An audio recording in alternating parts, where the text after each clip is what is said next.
Awesome. That one I... Yeah, exactly. That one I...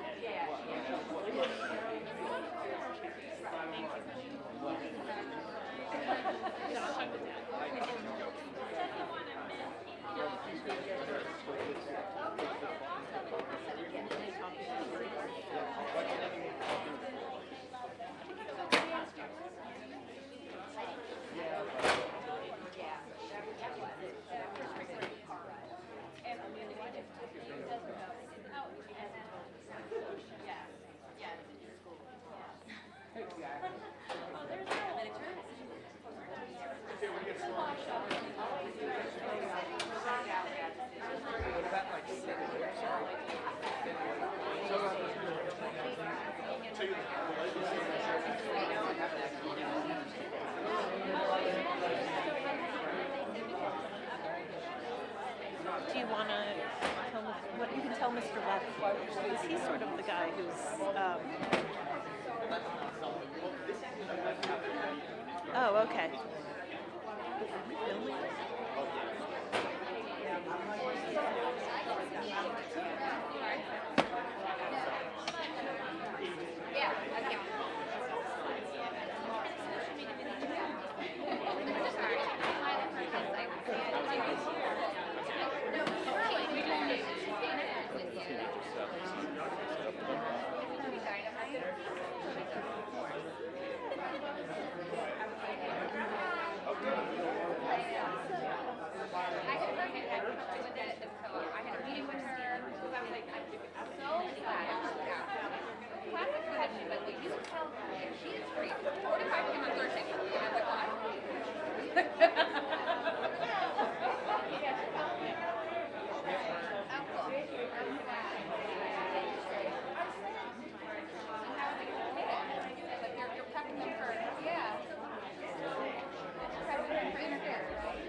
Attention a second. I'm going to get started. So just a couple of things. Thanks for coming. This is actually our first kind of programming event since the pandemic started, so I'm really excited to be able to kind of offer this again. It's really nice to see parents kind of coming together to discuss a really important topic. The students were really engaged today. David spoke to the whole school for an hour. I think a lot of them were really inspired by his message, and certainly reinforced some of the stuff we're having conversations with the upper school students right now. And I think it's really a topic that is always meaningful, but is I think more meaningful than ever. I think what we're seeing in the upper school is, you know, out of the pandemic, more students than ever that are having emotional challenges, and I think when students are having emotional challenges, alcohol and substances is something that they go to help cope with issues. And I think today's message was really quite well timed. And obviously it's been a tough couple of years for our kids, and socially they're trying to find their feet again, and we want to help support and manage them through that. So I think today's talk was really, really well received. So I wanted to thank Stephanie Solzman for putting me in touch with David.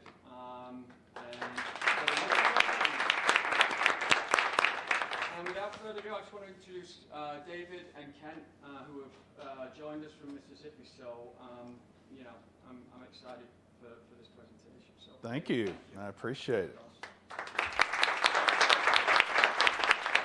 All right. So here's the deal. We're going to be as laid back and conversational as we can be tonight. I appreciate you coming out on a weeknight. Everybody's busy, but this cause and discussion about your students' well-being matters to me so much. And I know it matters to you. So I'll talk a little bit, and then you can meet Kent, my wife, who's we're so glad is here with us. And then we're going to talk, and we'll let you ask questions. And if you don't have any questions, we'll come. Today, it's interesting. I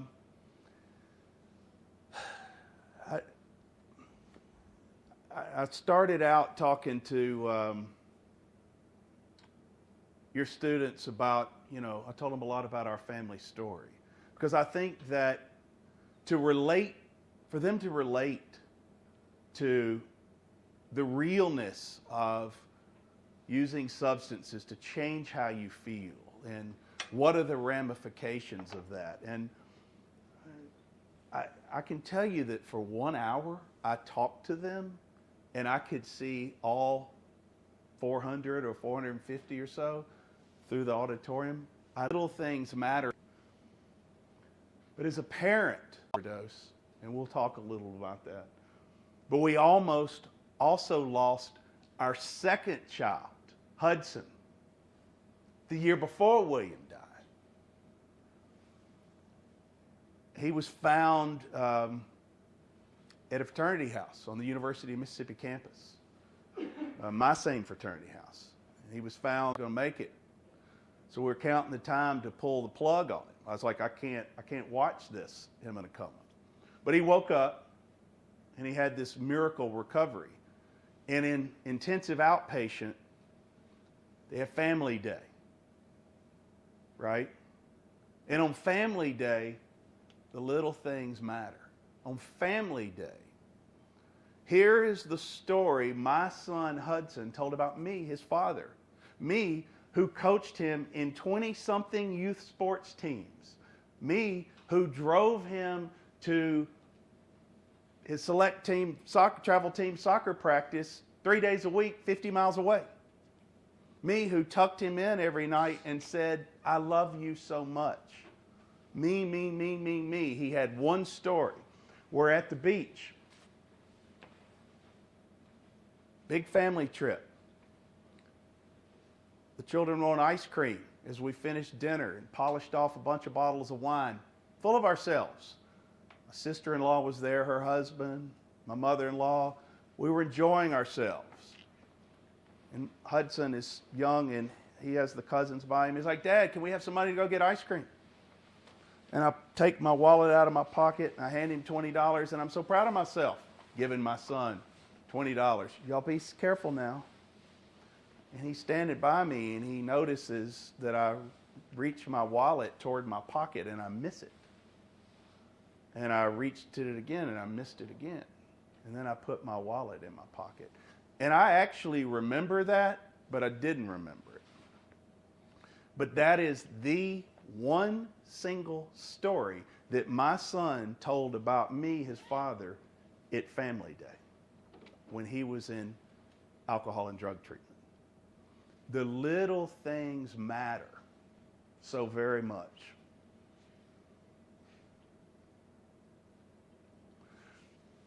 This beautiful young lady right here, it's hard to believe we're the same age. It is incredibly hard to believe we're the same age. We started the University of Mississippi together as freshmen in 1988. And we started in 84. I meant we married in 98. We started college in 84. We met on the first day of classes at a fraternity house party in 1984. It took me a couple of years to get her to date me. But then we married, and those baby faces embarked upon the American dream. I wanted one thing, a great family. I wanted it so bad. And I was determined that I would get it and do everything I had to do for it.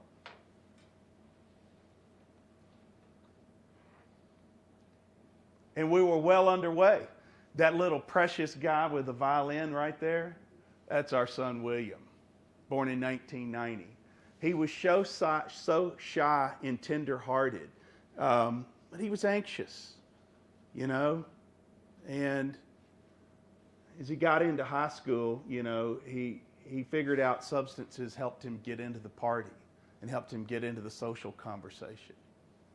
But there we are, living our dream, you know. Everybody's got these pictures, right? We're off at Disney World. Hudson's on the left, William in the middle, our daughter Mary Hallie on the right. William went to a school very much like MKA, Macaulay School in Chattanooga. It was just amazing. I mean, the education, the relationships, it was remarkable. And I, as a parent, I had my dream of a family was just like so many of you. I wanted my children to have it better than I had it. I preferred that they would be smarter than me. I preferred that they would do something better than me professionally, that they would do everything better than me, because that's what we want for our children, everything. You want to play the violin? We'll get you lessons. Oh, you like soccer? Let's go get on the best soccer team. I'll drive you there. William, he was all state in track, decathlon, 400 hurdles. In high school, it's 300 hurdles. He was like 4.3 speed, you know, run 100 in 10.6.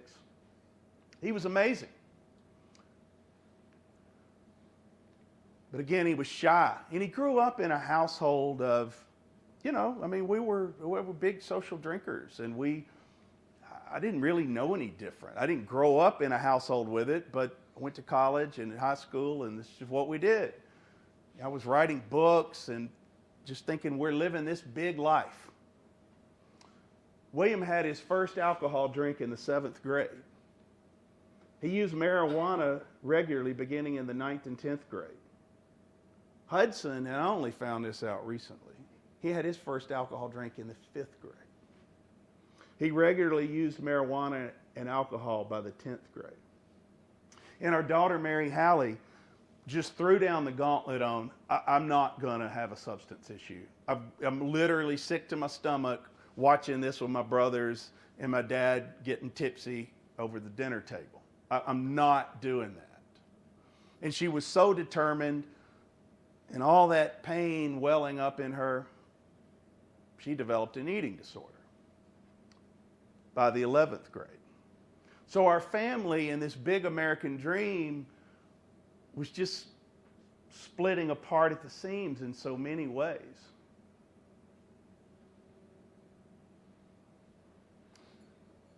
And here's the thing, folks. I just want to make sure I'm not skipping one. Here's the thing.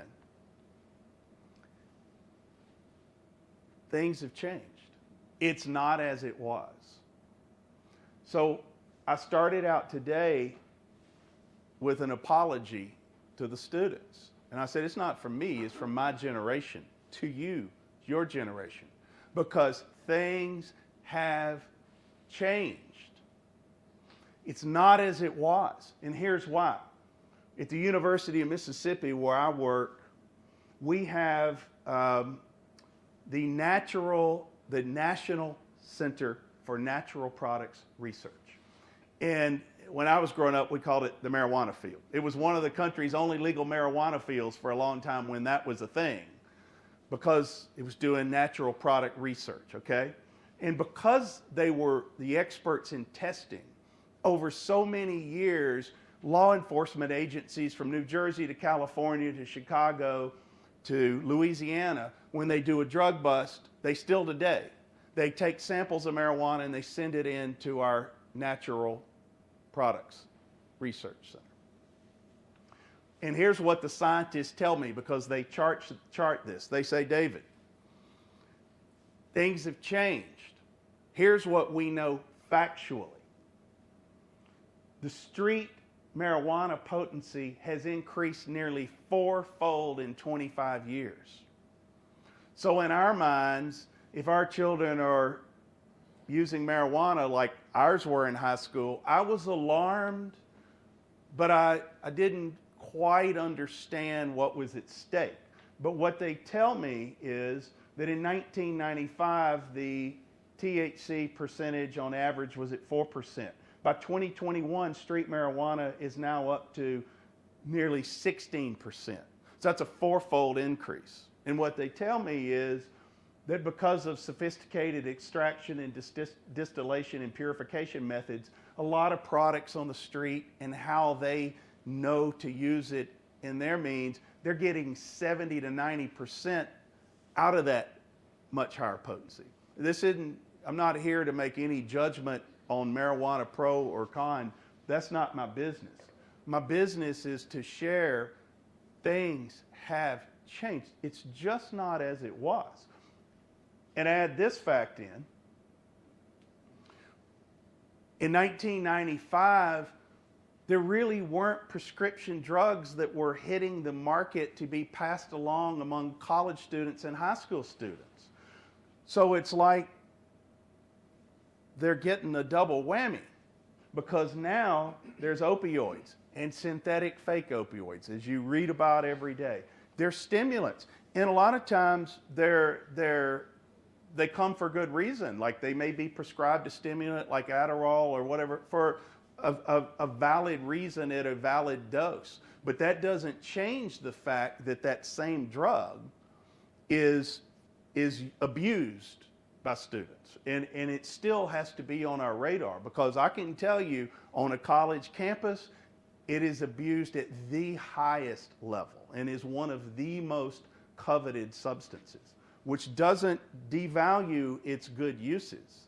It's the same with marijuana. I mean, it can save somebody's life with cancer to be able to allow them to eat food. But it's what are they dealing with? And benzos. I mean, Xanax wasn't a thing among college students 20, 25 years ago. Well, go ask some today about that. Things have changed. But the problem is that 2 out of 5 teens in studies believe that prescription drugs are safer than street drugs. 44% of teens have had at least one friend who abused painkillers. 25% of teens take prescription drugs not prescribed to them. I mean, these are just statistical facts. And usually, as we all know, these new things that have come to market in their lives are used with alcohol and marijuana.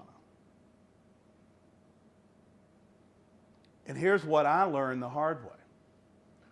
When I went through a midlife crisis, I don't know how to phrase it any different. I could give you a lot of other words, but we'll just call it that. You'll know what I mean.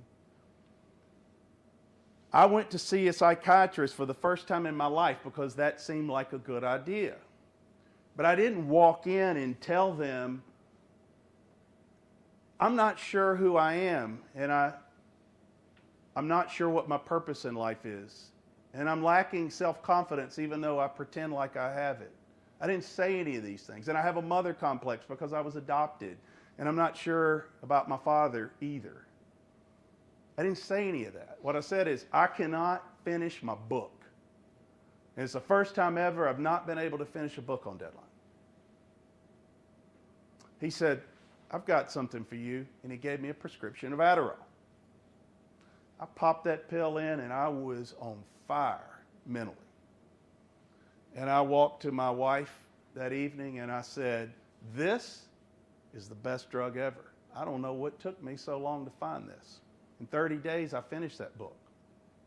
But then I went back to the doctor and I talked him into doubling or tripling my dose, whatever. I think I'd Googled, what's the highest dose? And I got it. I talked him into it. And I say that to say that, you know, my life had been going along where alcohol was a factor in my life, but where things really changed was with this new thing. Because once I got that prescription doubled or tripled or whatever it was to the highest dose, within 18 months, I had lost empathy, I had lost joy, I had lost my wife, I had lost my family, my career was gone. I was nothing, just on the borderline of being alive. And it was that new thing, as things have changed, that kicked me into that different gear. Fortunately, I was able to get back up on my feet. And if any of you have been able to read my memoir, Dear William, you'll know that, about 11 years ago now, I was living in a boarding house in Weehawken, eating SpaghettiOs and trying to restart my career, and it's all I could afford. Trying to get my marriage back. Well, I'd lost my marriage, trying to get it back. Fortunately, I got back up on my feet, but you know how these things go. We were getting our marriage back together, and I was getting my career back restarted.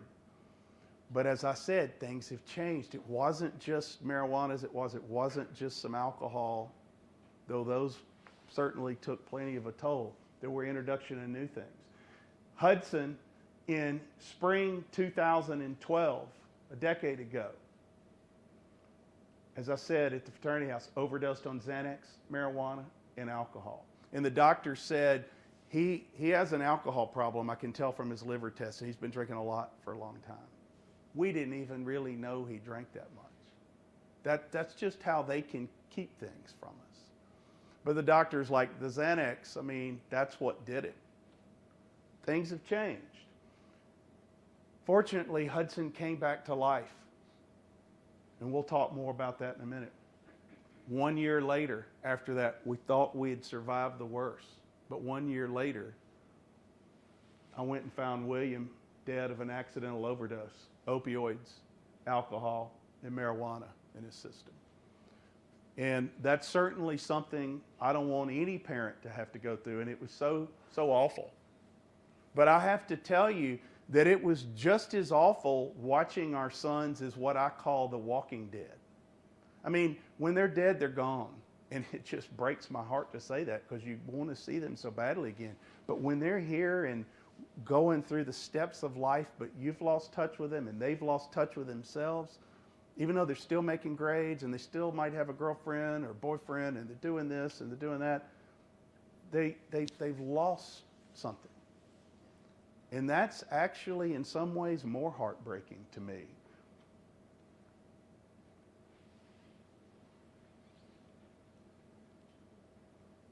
There's good news, folks. What happened is we lost our William, but we decided enough was enough. We were going to fight for that family that we always wanted, and we were going to double down. And we realized that our family as a core was whole. But this outside world of substances just had no place in our life. And we just threw down the gauntlet of enough is enough. Hudson entered the IOP, as I told you, at age 21. He found new outdoor hobbies like rock climbing. He retrenched in faith. He set boundaries with friends and a whole lot more.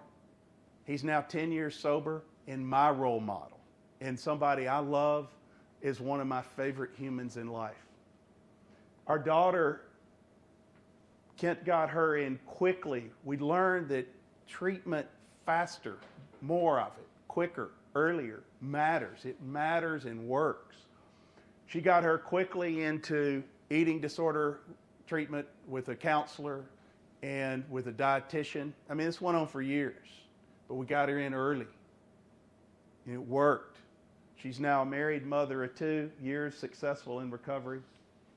Kent decided she would become a yoga for addiction teacher. And that helped her learn more about reconnecting and helping and teach us also with what is a life without substances and how we lose touch with ourselves. And it's made a big difference in our journey. I altered habits, including friends, and that's painful. I have close friends that just don't even invite me to parties anymore. And it sometimes it hurts my feelings, but then she always reminds me, but you didn't really want to go anyway. And I say, you're exactly right. I rebooted my career, and now years in recovery, I did manage to get my wife back. I told the students that today at the end. I said, oh my gosh, I forgot to tell y'all, I remarried my wife. And they all applauded. And I said, I'm going to tell her y'all did that. And my son Hudson and I, who lives by me, we really fuel one another's sobriety. And I learned that it does take a village, even if it's a small one. If they can't find support with one another or someone like them, it's just too easy to go and get in the crowd and do the thing, right? The peer pressure is so real. You don't want to be alone at any age, and you sure don't want to be alone when you're a teenager. It's really hard. In 2019, we opened the William Mcgee Center, named after our late son, for alcohol and other drug wellness and education in 2019. And now we're launching the William Mcgee Institute for Student Wellbeing. And what that does, an institute at a research university allows you to work just beyond the campus. So me coming up here is part of that work. And we're still figuring out our mission. But one thing I can tell you is that my mission is we don't have it figured out in what our youth face and need. We do not. Some universities like us are starting to do some things. Some high schools, we're all here tonight, a very big deal. A very big deal. And I applaud MKA because it takes some courage to have this conversation. But the truth of the matter is, I get around, I talk to a lot of groups, I talk to a lot of people. We don't have the answers. We need to learn better how to engage students where they are. We need to figure out how to meet them where they are. They will self-identify with anxiety, and that's okay for them. But they will not self-identify with any hint of substance issues, because it's like a scarlet letter.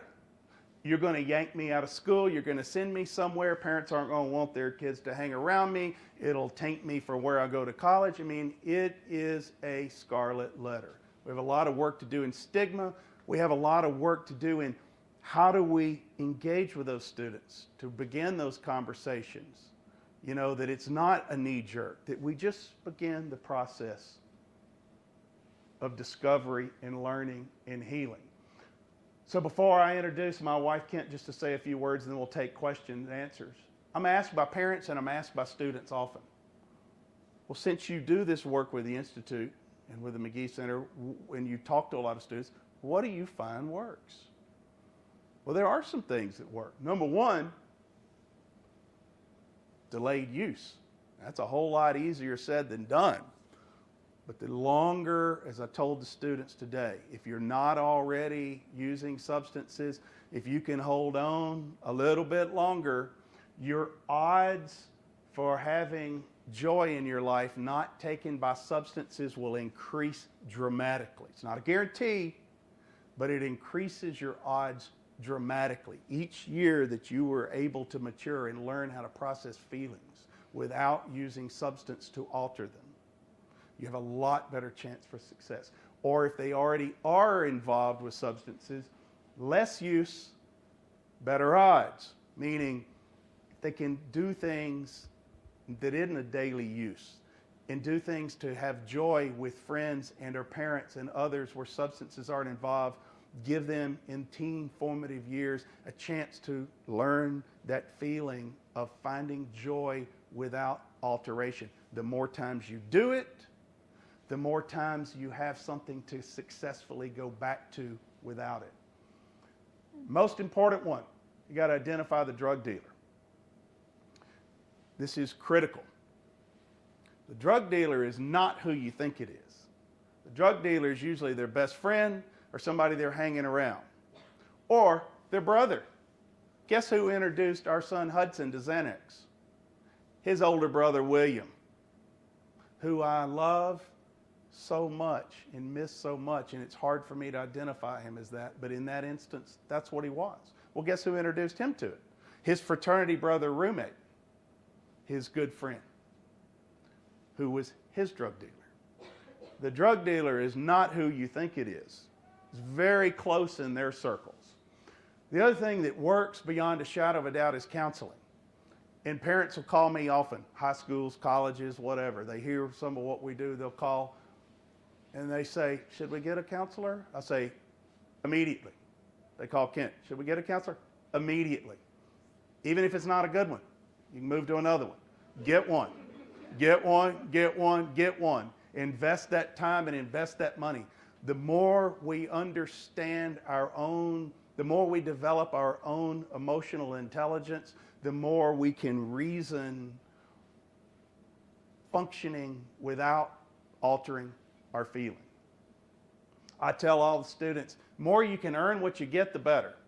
That's just a principle of life that works well in living without substances. The more you can earn what you get, the better.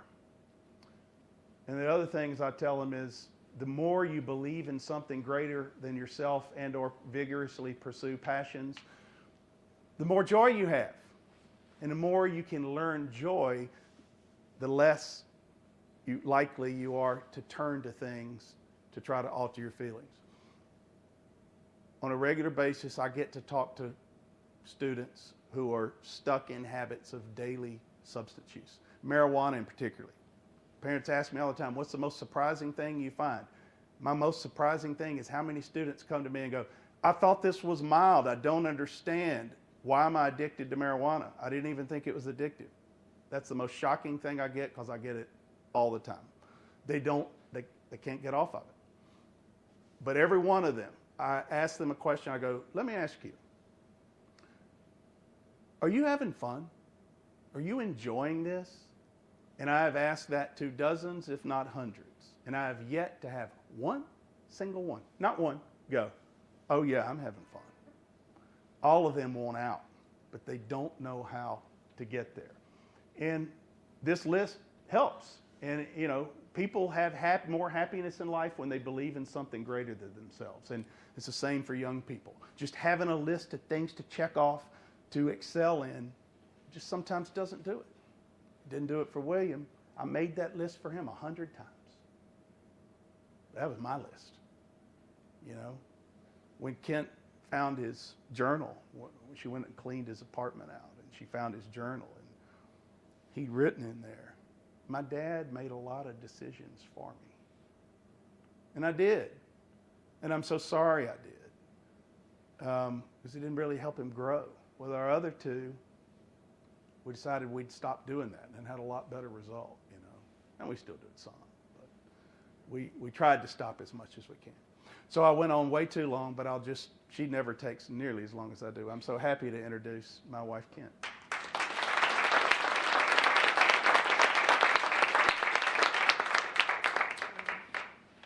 Thank you all.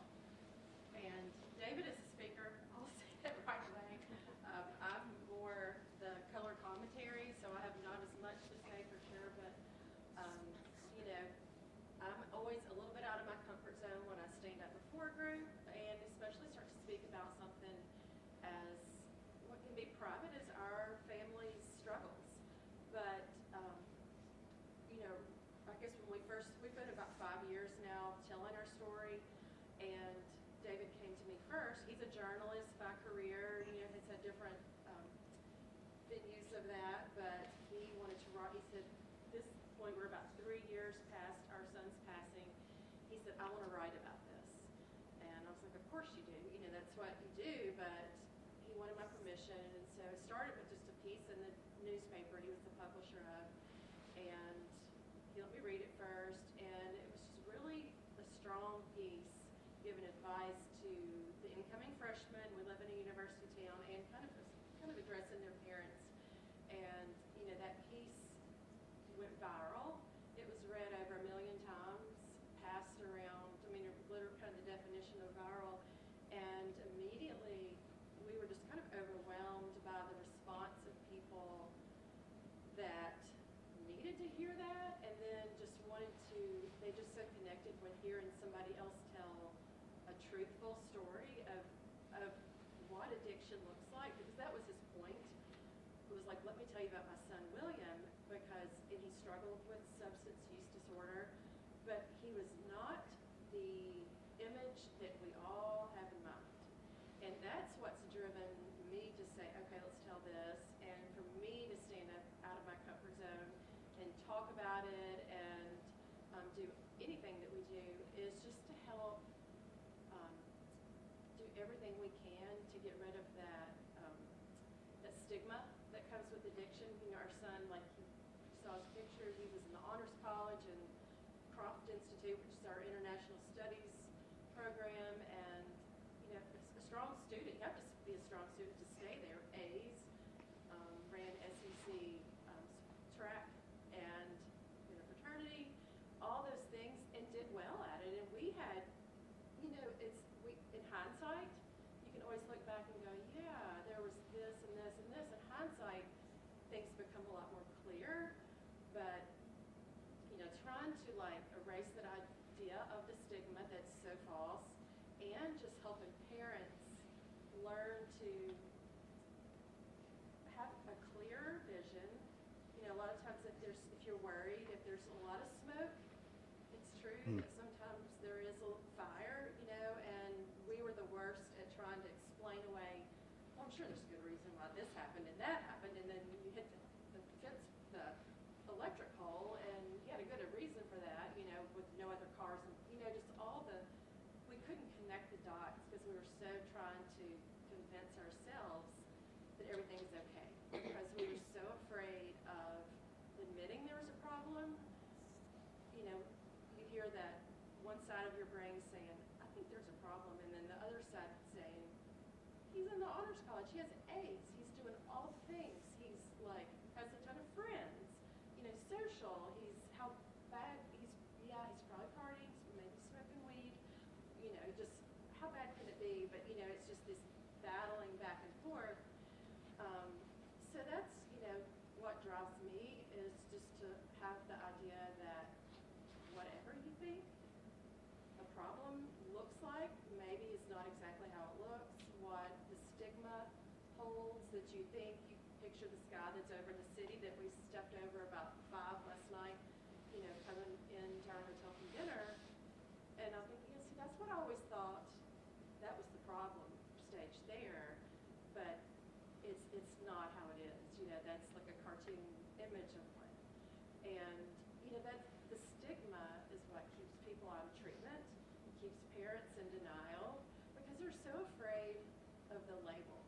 And we were that way so much, even to the end, even to, I've told this, I'm embarrassed to say, when David did call me at home that day, May 6, 2013, and say he was at his apartment, it's like when your son or daughter is newly in recovery, and everything's going great, and you're so hopeful, and all, you've got a job and all the good things, and then all of a sudden, silence. Don't answer the text. Don't answer the phone. Don't answer, repeatedly, and then the second day, and your heart is just kind of dropping here. And David drove over to his place just to check on him. We have all the scenarios in our mind. Well, I'm sure he just lost his phone and didn't even realize that's why he had answered, or he's sick and just had, or all the things. And David found him, passed away from a drug overdose, and called me, which is, of course, the worst day of my life. And by the time he could travel home, 2 hours back home from dealing with the police and all the stuff there, I think the first thing that I said to him when he came in the door was, what are we going to tell everybody? What are we going to say happened? Because I cannot tell. See, we had needed to just back up a year, really just spent about a year that our treatment journey was just about a year. I know a lot of people, and my son and daughter, that get to the stage where we ended, were in our treatment from the age of 15, counselors, this and that. Ours is kind of just came fast after school, but so we really, yes, during that whole year of treatment, also we're just like, let's not, maybe my sister, maybe like the grandparents, or we really all that we told, because we just didn't want him to be labeled. We thought he's gonna get into treatment, get detox, get his head straight. He finished college, get on to law school, which we'd chosen what he needs to do next, and this is going to be like a bad chapter that we're going to move way past fast. Unfortunately, it didn't work out that way, but so most people didn't even really know that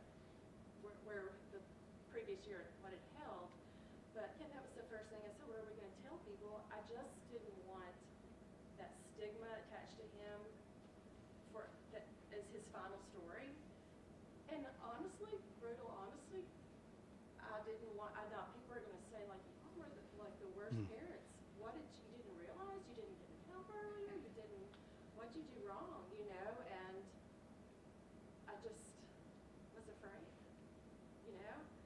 But, oh my gosh, we've just learned so much in, you know, by being thrown into the pool of this world, that recovery, there's so much hope in recovery, so many beautiful recovery stories of young people that we know, we've gotten to witness, you know, young people that will go on to have amazing careers and do extraordinary things with their lives, and there is so much hope.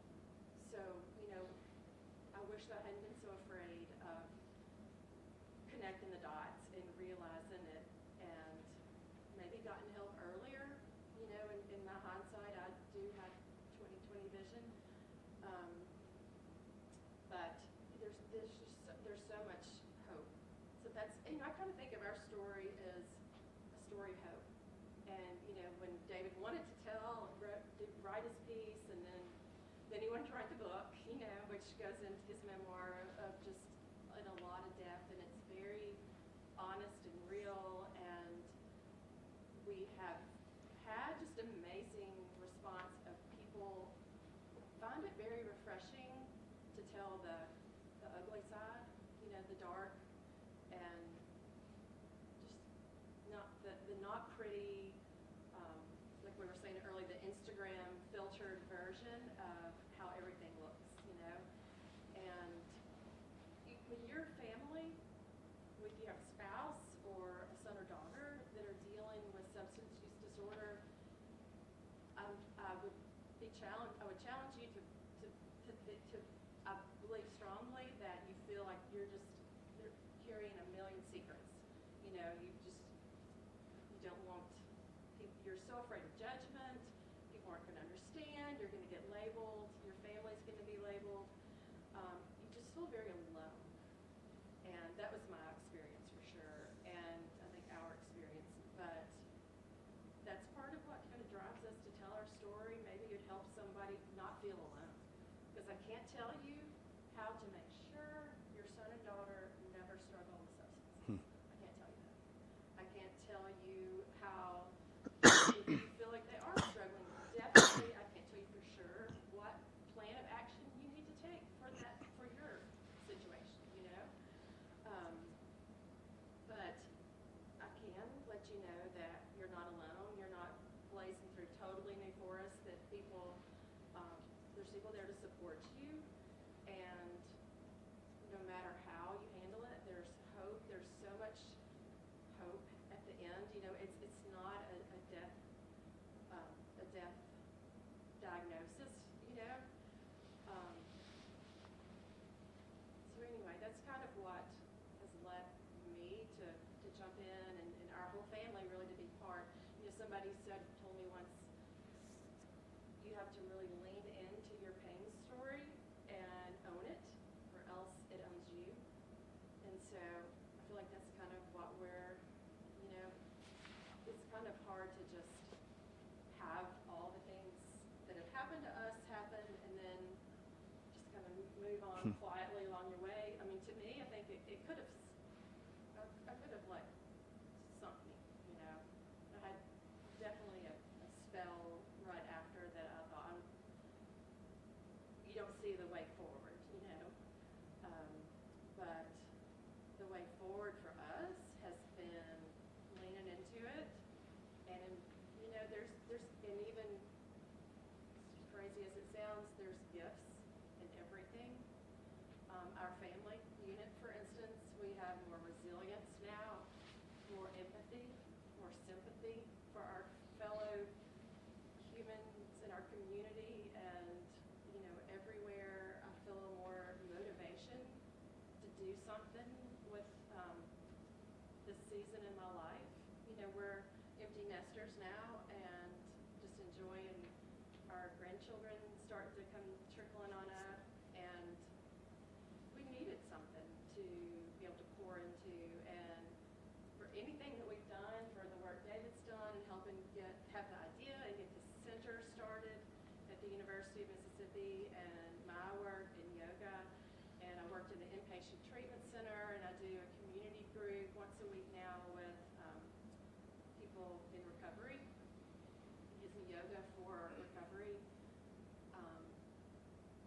feel like I'm giving back, but every time I leave that place or any work we've done, I feel like I'm taking with me more healing personally than I feel like anybody else could have gotten that's there. So that's really all.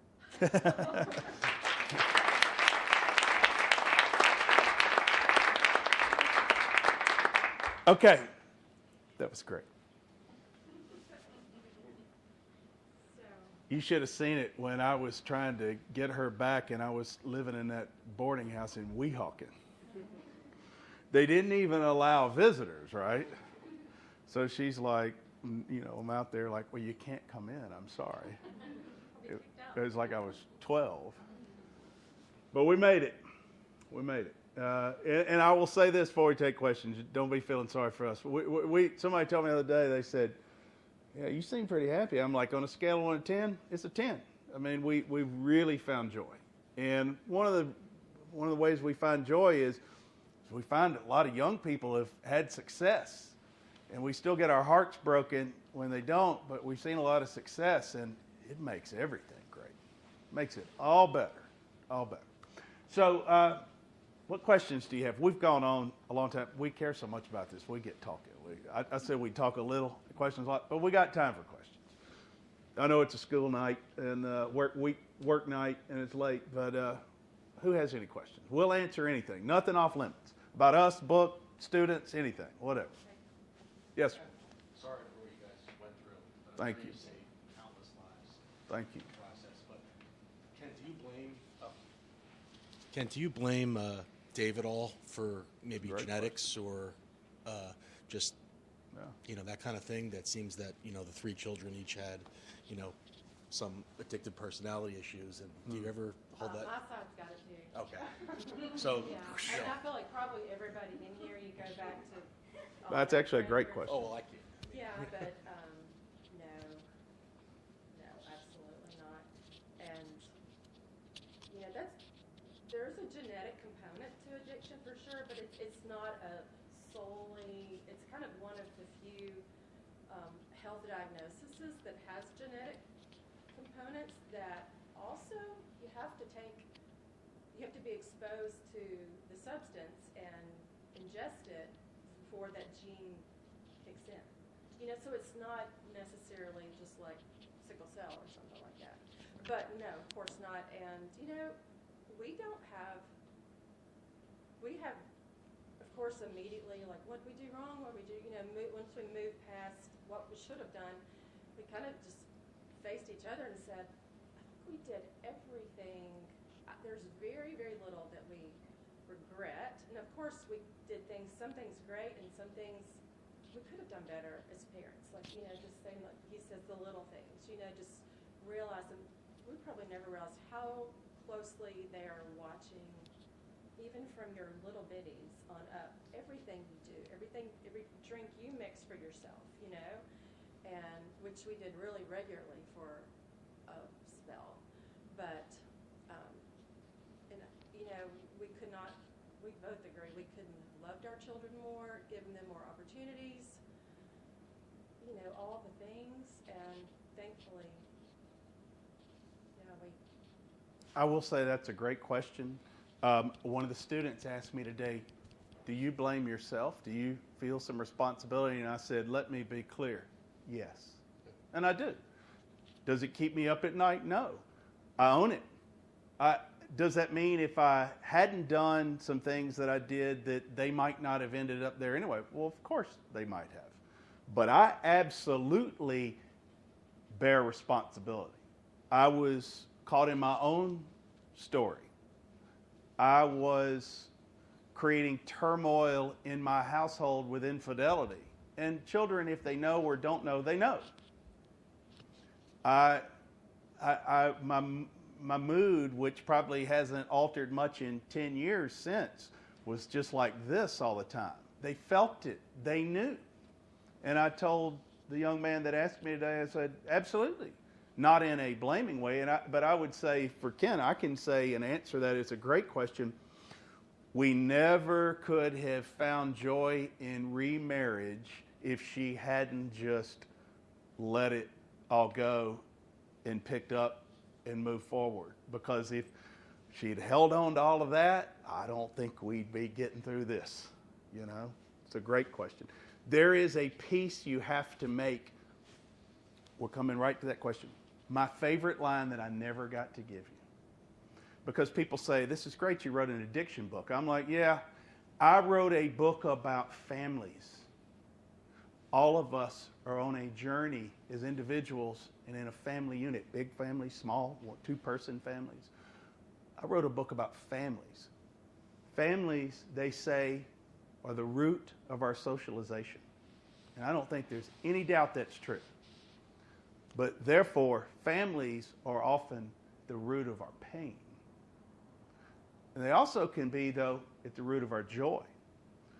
But I've never seen pain like I've seen family pain. Sometimes it's inexplicable. We don't even know what it is. And so that's really what this is about. And I think about the responsibility or blame. Humans don't do well in a culture of blame. They don't.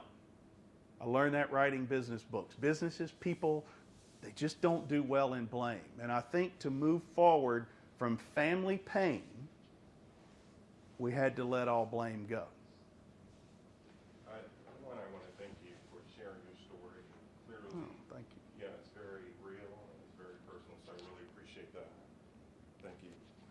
I wondered on this factor of earn what you get, because one of the things that I think we struggle with is, so by and large, the students here are from affluent backgrounds. And there is this challenge around trying to afford those things that you want for your kid, but at the same time, figuring out a pathway to earn what you get. I know that you've reflected on that. Yes. So maybe just a little bit more about that factor. Yes. And its influence on your son and some of your thoughts about that. Thank you. I just love that question because this is what we all grapple with. So we wanted ours to have, and so again, ours went to a school just like this. And so William, our firstborn, we wanted him to have everything. We wanted him to get not just 2 weeks in Spain. We wanted him to have the whole summer in Spain, which he got. Right? We didn't want him just to go to summer camp. We wanted him to be at Camp Alpine in Minton, Alabama for a month. And on and on and on. And I will tell you that, and Kent's mother, I mean, she was in the college, living in the college town where William was, and that was her firstborn grandchild. And we go, you got to quit giving him money. And she was just like, I'd say quit, she'd give him more, It was just a bad situation. And when we went through that, we sat our other two, when William died, we sat our other two down and we said, we don't know how to do this very well, but we're going to try to just give you infinite amounts of love and support. But we are going to try to give you less things. And we need you to figure out how to pay your rent. And look, again, ours were to school like this. You ask a great question. Is there some knee-jerk from here to there? Look, it's a scale, and for everybody it looks different. But we went to our other two and said, you understand why we're doing this? You are going to have to pay your way in some ways. And Hudson began, first he worked making pizzas, a typical teenage job. And then he's like, I got an idea, because then he was thinking clear. He's like, these craft popsicles are red hot. I'm going to go to this company. I'm going to tell them I'll open up, and in Chattanooga, I'll sell popsicles for them. So he's out on the street hustling popsicles and paying for his rent and a cart and sweating, and it's 100. That's where that picture of Hudson and William was taken. It was their last picture taken together, where Hudson was, just starting to get going from his journey. But then we went to him and said, well, you're going to pay. So then he figured out how to get a rental house, and he charged his roommates, and then he sold that and scrapped out his first profits. And our daughter decided she wanted to go to nursing school, and we said, good luck, you know. And when she then got a car, the next car, I did still chip in, but I literally made her pay half. So it was, it's not just, what car do you want? Here. Best thing I ever did was to go live in that boarding house in Weehawken. Oh my gosh. Thank you, Lord. I mean, it changed my life. In my mid-40s. Can you imagine? I mean, now I'm 11 years removed. I mean, I got my career back. I'm rolling again. You know, it's kind of seems like a foreign dream, except it was really good for me because the job I had was so crappy because I had started at the bottom. It was the worst job. You wouldn't advise your kid to go take that job out of college that I had in New York. It was so bad. If I hadn't been eating SpaghettiOs and wondering could I get into the second can, I would have quit that job in 2 seconds. That was the best job I ever had. So I know that having Maya Angelou would talk about crawling across the floor, and I never understood it. I mean, she said a lot of smart things. Well, that's one. I found myself crawling across the floor, and I think Hudson probably found himself hustling popsicles. But it's a fine line. But if they start espousing things they want, like they want something, well, okay, how you gonna get it? Did you have a chance to elaborate on that point with the kids today? I did speak to that. They didn't rush home and tell you, I know. I did speak to that. And I think that that's something, I have a lot of thought. I'm so impressed with this school. And I mean, because, I mean, the school board, I mean, would welcome this kind of conversation. A lot of schools are afraid of these conversations, I'm being honest. And I think that as we begin to look at education in the next, like this stuff will happen, I'm getting old, right? It'll happen after me probably, but I think that increasingly this whole, what I call well-being education is just going to be critical in college prep as much as algebra, geometry. It's so important, and we've forgotten that, and we've left that out, and that's why I told the kids I was giving them an apology.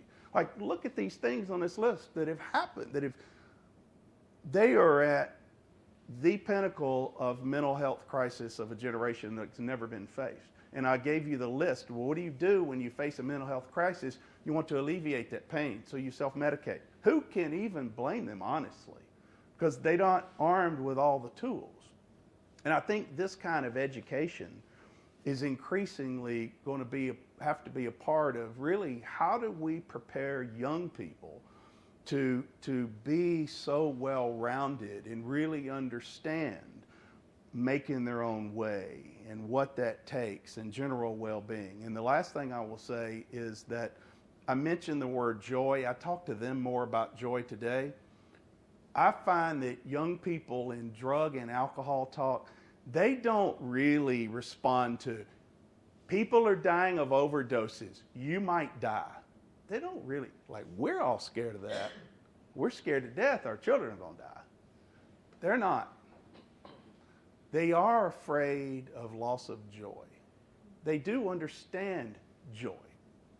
And so I hope and dream one day we have these whole curriculums. They were reminding me that Yale, is it Yale? I want to call it. Yale has a Pursuit of Happiness course that's wildly popular.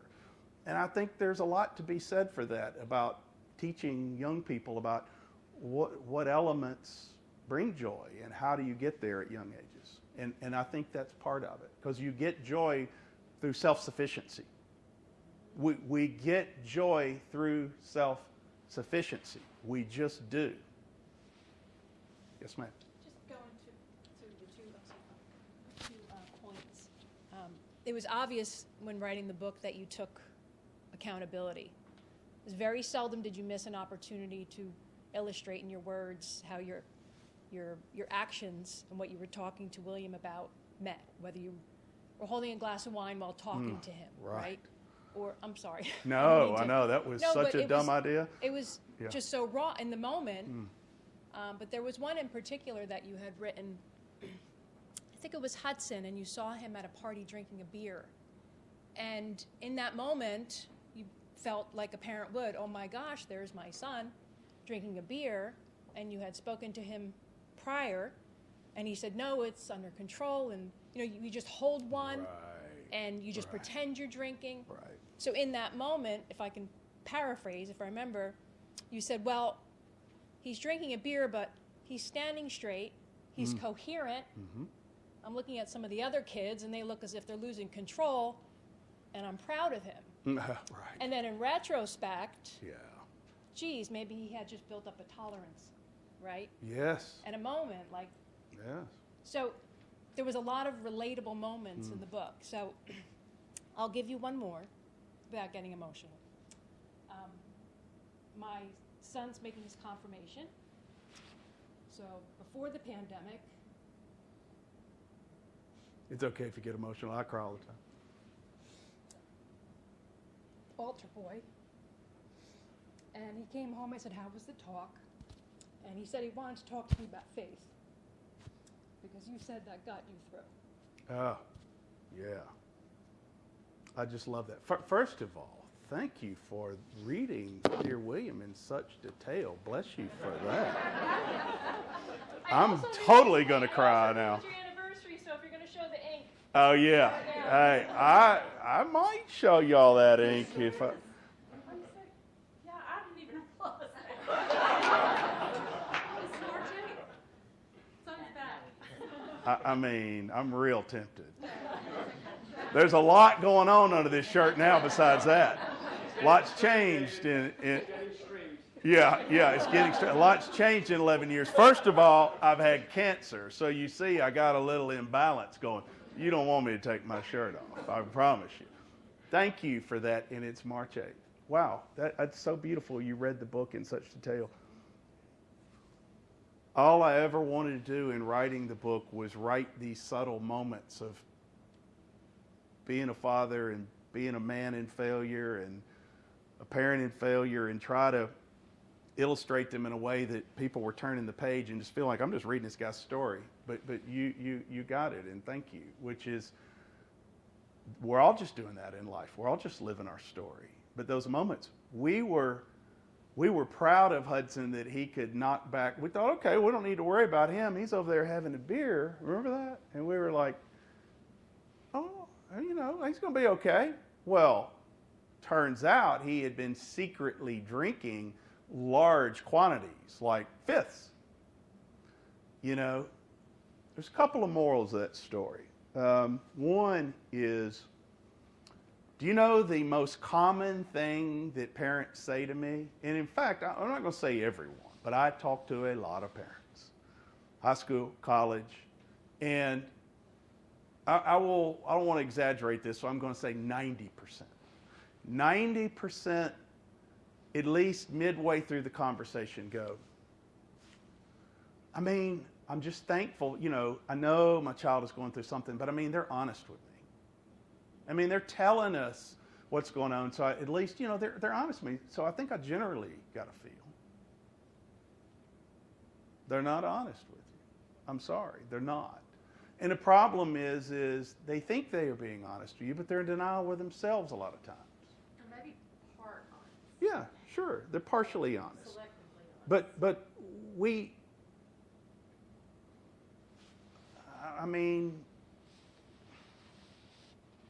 just, as humans, want better for ourselves and others, and we want the best for our parents.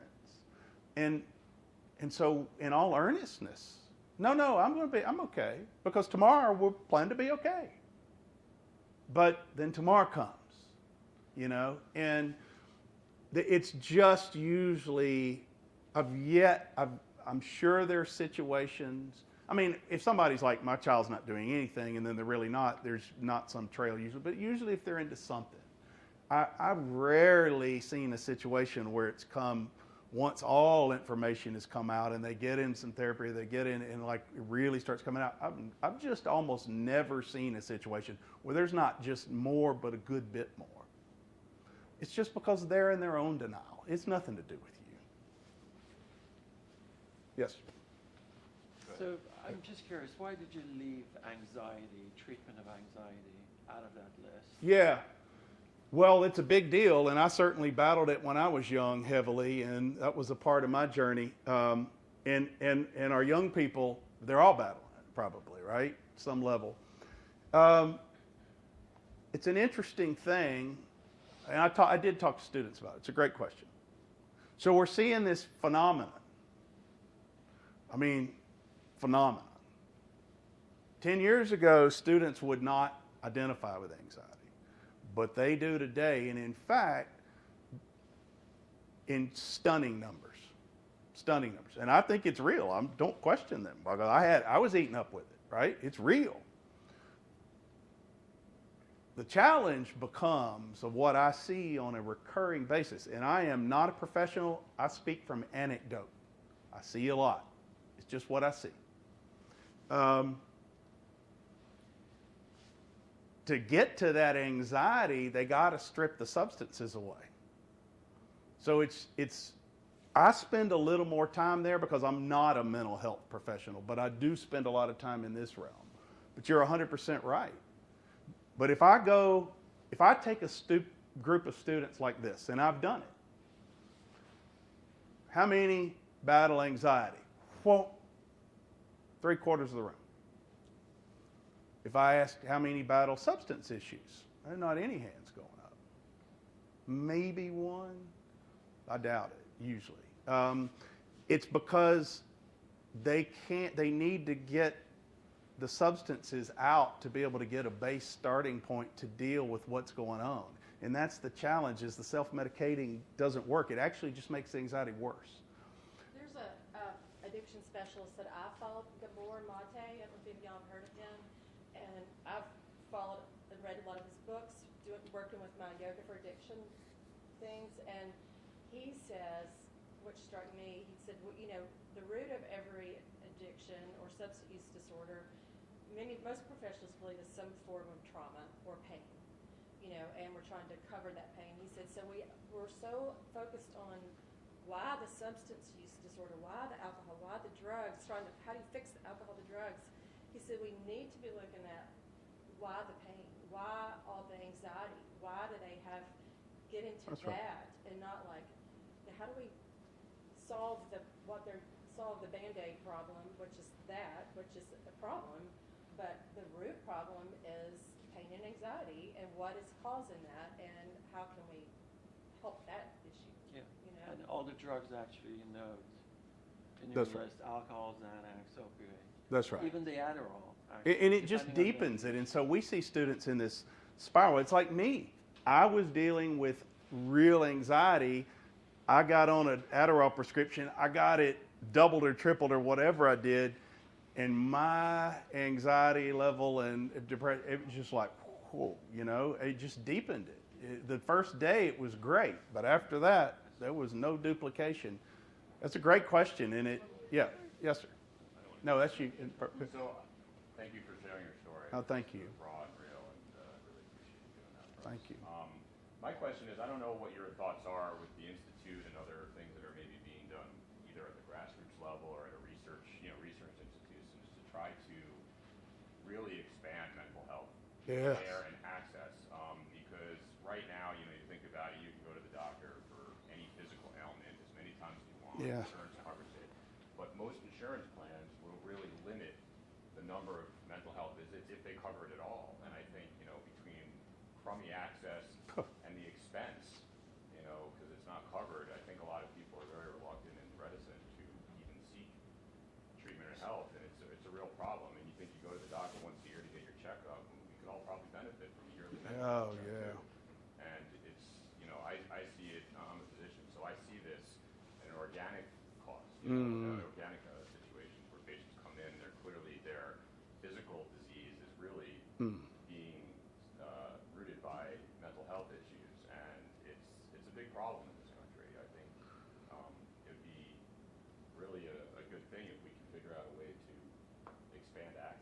So actually, I agree with that 1,000%. And if somebody were to give me a magic wand with one thing, I wouldn't actually. So it's interesting that both of you come to that, because full disclosure, I would actually take my magic wand if I just had my one thing, and I would go straight at the mental health a lot earlier. So when I talk to the students today, I really drill in on that. So I'm going through the whole thing, but then when I get here, counseling, I'm like early, often, more, long term, go, go, go, go. And that's what I mean. I'm not talking about addiction treatment. And I said that. I'm talking about for everything you face, because that will keep you from coming here. And if I had a wand, you should be from Mississippi, where we are, when you talk about the mental health challenge. Look, I live in a utopia, a college town. We live in a utopia, Oxford, Mississippi. The state of Mississippi as a whole is very poor, and we have staggering statistics of how many people cannot access mental health treatment. In fact, we're very close to a federal lawsuit over that. I mean, it's just an enormous problem. And our students, too many just absolutely have no chance at access for mental health treatment. And, you know, it's the 21st century. I mean, telehealth should be able to solve a lot of that, but insurance companies, too many uninsured people. We could go on this all day long, right? If we could have a wand at one thing and reach our people younger, but you got to get younger. Here was this American family, 5th grade, 7th grade, 14 for me, started drinking. You know, I mean, we got to get younger, and we need just programs about stigma to break it down where they and their parents will be willing to go, and then we need massive accessibility. I'll tell you one thing, and I'm coming right there to you. The only time I'm going to say the word political is this, and it's really good news. In the substance realm, I do a lot of this in a lot of corners of the country. This is the one thing that people on all sides politically agree with, that this is a problem, that our families are at risk, and they're getting tired of it. Everybody agrees on that. You know, we just have to get some good plans and break the silos. There's some pockets of good, but we have a lot of silos between government agencies, we need across this country, schools, churches, we need people to rise up to start thinking about this generation so they don't have to apologize to the next one. Yes? Thank you for sharing your story. I'm from Tennessee, so good to see you. Oh, yes. You recognize the accent. Ran track against Mcgee. Oh, where did you go to school? St. Andrew, Swanee. So, wow. Oh, I know it well. Good for you. And a lot of drugs. Swanee actually is famous up on that mountaintop. Best friend, good friend played football for Ole Miss, so I know the space. I bring up colleges and this environment because it feels like substance abuse is a rite of passage. Like it's not an accident. Yeah. If you're joining the fraternity, if you're joining a group, like this is what happens. So we're talking about mental health, and I'm thinking about the happy kid who may not have issues, but just wants to join the sorority or the fraternity. Yeah. And so I'm thinking about environment, right? Like if you decide to send your child to an institution of wealth and groups, there's an increased probability that to be accepted, they have to at least take the risk of addiction, right? At least dabble in the substance. So I guess what I'm saying aloud is you can't protect them from the substance if they're going to be moving through the social circles. In the social circles, it's there. And it's there in high quantities. The students do choose to use to fit in. Right. They say, I want to fit in. I'm not drawn to it. I just want to be one of the group. You know, you don't want to be viewed as an outsider. Is it less of an issue in and this is a stereotype, but is No. it less of an issue in less affluent? I think they use for different reasons from some of the stuff that I see. So I think it's a great point. There's still use going on, but sometimes maybe less hope. But in some social circles, for sure, all studies show peer fitting in way at the top of the list. And there is no question about that. My son, our son, William, I don't try to cut her out. I just do so many speaking times where she's not there that I say that a lot. Yeah, she's the mom. He clearly was in that. I'm shy. He would say, "Dad, I'm not like you." He's shy, so it got him into those social circles. It's an issue because in the influence, I mean, yeah, it's there. It is there, and they can get it. And the children today are so savvy.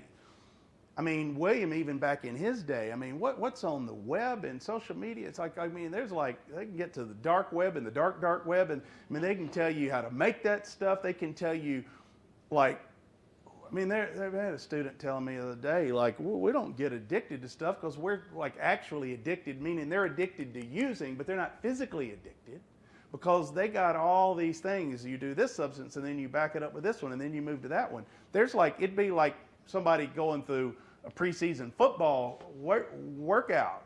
They got all the rules of what you do. Well, they have all the rules of what you do. I mean, it's mapped out for them. It's essentially how to be an addict without actually being physically addicted. I mean, this is like a very common thing that a lot of them know, sadly. And I don't know any way around that, but here's what I do know. I'm an optimist. I'm a glass half full gentleman. And people used to drink and drive like crazy. I mean, seriously, used to be a teenager, you'd go to a party, everybody drink, and they'd all just drive off. Well, then people went to work on that, and you get young people at a party today and you get 300 of them drinking.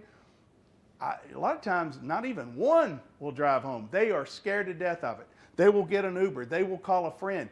Education works. People didn't used to wear a seatbelt. I think our grandmothers used to cut them out with scissors. That was her mother.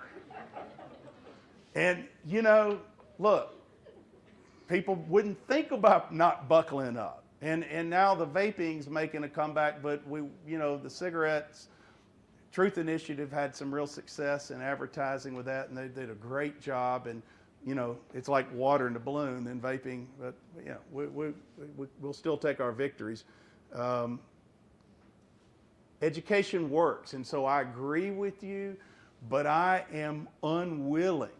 As long as I'm on this earth, to just throw up my hands. I think that we are smart people, smart enough, we're passionate enough to dig in and begin collectively and individually to think about how do we change the story so that they want to fight for their joy in life. And I really believe that's our way in. Whenever somebody comes up with a better one, I'm going to be all in. But I just see what young people respond to. And we can't write their plan for them like I tried to do for William. We cannot. But we can love them and educate them and give them tools to be able to go find their joy. And the world will be a great place when we get there. I had a question, your thoughts about, before we came to this school, we were at a really nice private school in New York City, and they would do a lot of education. They believed in educating about these very, very early and tracking, trends, right?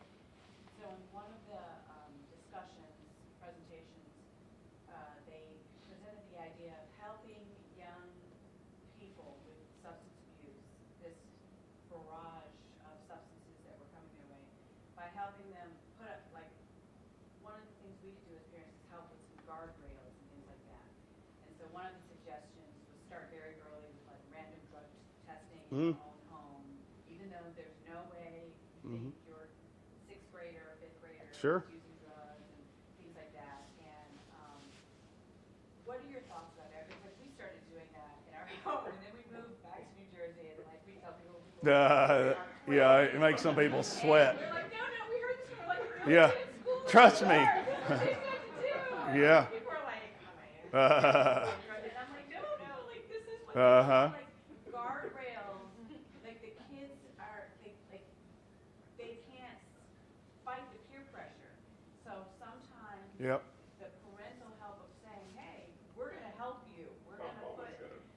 We're just gonna send our kids out. Yeah. Because we would ask our kids, like, what are you gonna say in the party, like when it comes around to you? They were in middle school. The school encouraged us to ask our kids, if you're in a situation of peer pressure, what are you to do role play? Yep. And help them learn language and stuff. Like, how would you say no, right? And so we would ask our kids, or at the time it was our oldest, who was in sixth grade. She said, well, I'll just say that I'll get in trouble. I'll get grounded. So, well, what kid in the room is not going to be grounded? Right. You know, like that's not Yeah. how we're going to work, right? Because you're all underage and should be grounded. So you have to come up with some other things. And so I just wanted your thoughts over this, with this journey, guardrails or things that you suggest for families. Like, is there anything out there? So I'm going to go to this. I love your question. I'm going to go right here to this one. That delayed use. They are your children. And the parents that I see really digging in deep about doing everything in their power to delay use, I actually see pretty good results out of that. That is undeniable fact that the longer a young person delays use, that they let their brain develop emotions. Because let's take your analogy of a child going to a party and they didn't use substances and they're being ostracized by friends and it hurts them and they go home and cry. That used to be so painful. I didn't want William to have to deal with that. But I now know that having your feelings hurt as a teenager is so painful, but it is also growth. And it's how you learn to process, because even as an adult, people will not like you and they will ostracize you. And learning to manage those feelings is so important. Delayed use. Any parent that can get their child to delay use in reasonable tools and terms, I'm pretty sure the numbers say, go for it. And your child will thank you later. Yes, sir. This will be our last question, and then I know we're running too late. Fire away. The last line, believe in something greater than yourself. Mm-hmm. My belief that faith helps kids find something greater than themselves. I don't know if it's perception, but it does feel like there's been a downturn in attendance in churches and synagogues and temples and everything else. Can you share? Yeah, I was actually asked this question by a student today in front of the whole group. And I'm just going to tell you, and Kent can weigh in too, because it's our last question. It's a good one to end on. I'm not, whatever anybody believes where. I'm just telling you in our life. And I didn't come here to evangelize, because I'm like the last person on earth who would be evangelistic. I never even saw it. But until I really, if anybody, you read Dear William, you remember I was in the middle, I was driving across the country with my son William. And I was running away from myself, divorced. Kent was still by my side in her own way, and she made me take William with me to California, looking out for me. For the drive. Yeah, not for, yeah. He was a college student. She's like, don't let your dad go out there by himself. Go with him.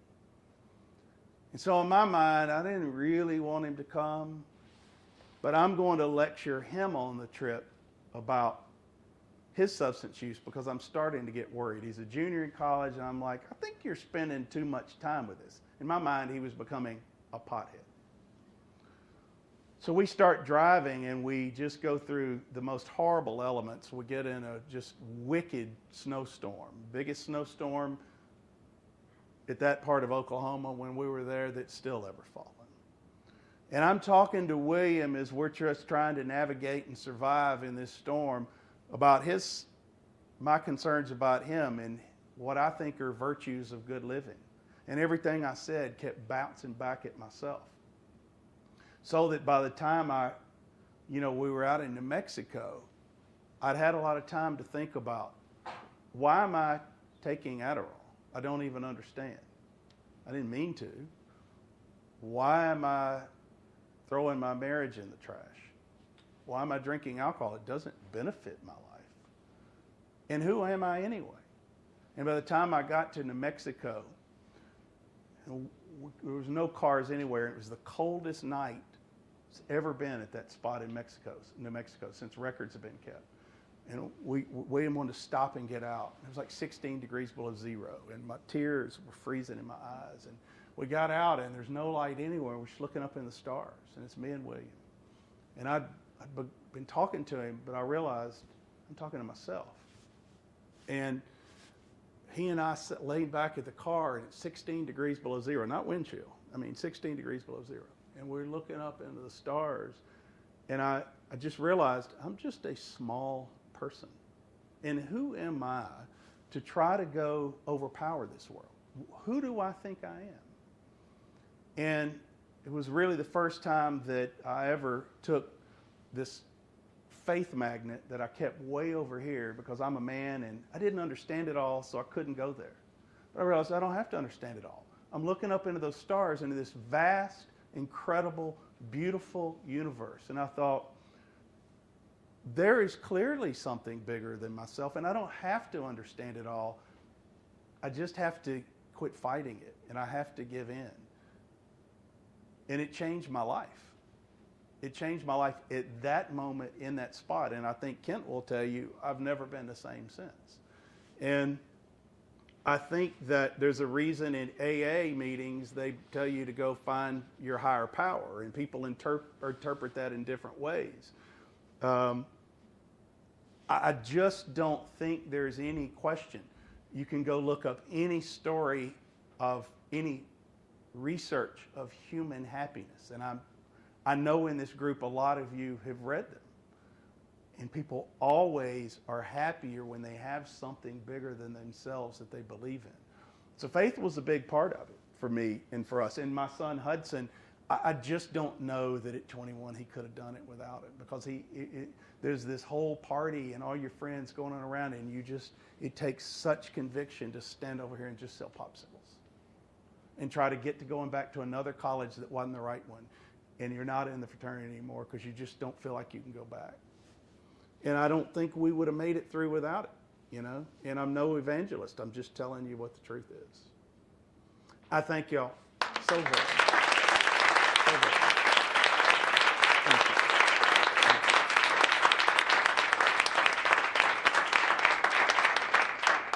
Just wanted to thank everyone for coming. Hopefully we'll be able to do more of this, so thanks a lot. Take care. Thanks. What a great program, Rob. That was fantastic. We went long, but it was